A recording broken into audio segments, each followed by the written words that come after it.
káàsán, ẹ kúọ̀lẹ́, ẹ káalẹ́ ní gbogbo ibi tí ẹ bá ti ń jọ wá. Orúkọ tèmi ni Alhaji Muritala Lawal, popular known as Muri Pepe. A dúpẹ́ ní ọwọ́ ìjọba federal látòrí president wa Aṣíwájú Bọ́lá Ahmed Tinubu.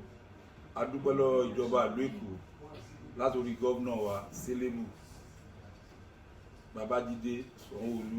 A dúpẹ́ lọ́wọ́ wọn àti gbogbo àwọn entourage wọn, pápá SA on transport, commissioner on transport.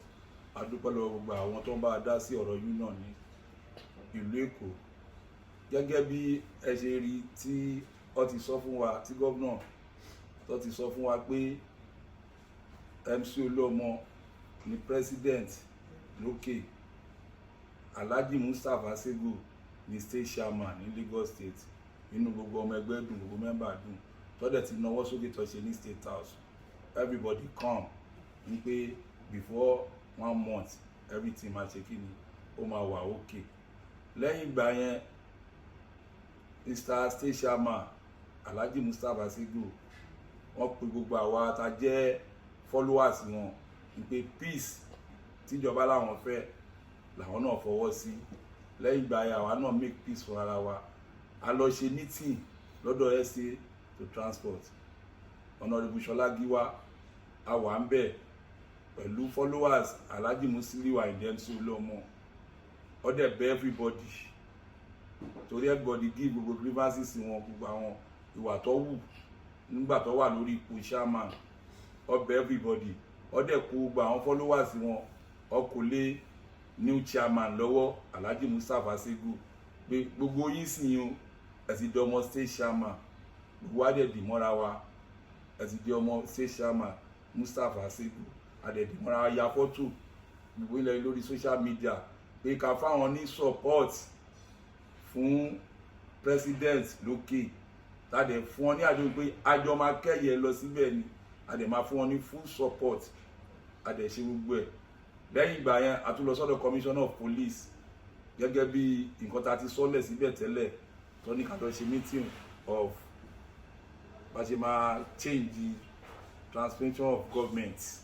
So a dẹ̀ bàtà débẹ̀ a jẹ́ commissioner mọ̀ pé a ti wà ní one love, ní pé a ti mẹ́tò ń lọ fún president, a dẹ̀ ti mẹ́tò ń lọ tó jẹ́ state chairman, bá ti wà ní wọ́n ní one love.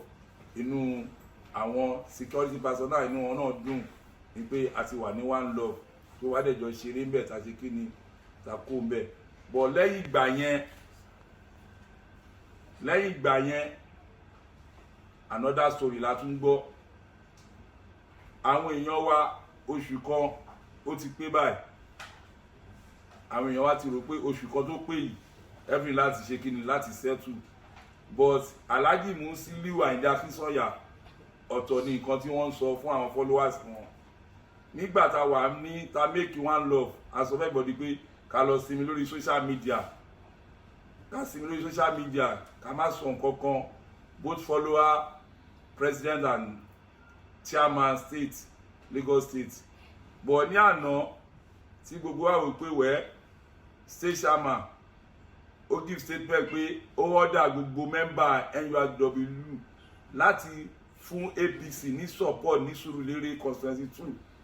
So àárọ̀ yìí tá máa jí pé ká tẹ̀ máa tóníkálùkù wa máa wo resort, nǹkan tí ó bá dé lákọ̀tún rí ọmọbìnrin kan tó jáde lórí social media on behalf of president Alhaji Musiliu Ayinde pé ló bẹ̀rẹ̀ sí ní bú state chairman wa, and then gbogbo nǹkan táwọn náà ti gbọ́n pé tí òkè ò bá tò ìsàlẹ̀ ò lè tò.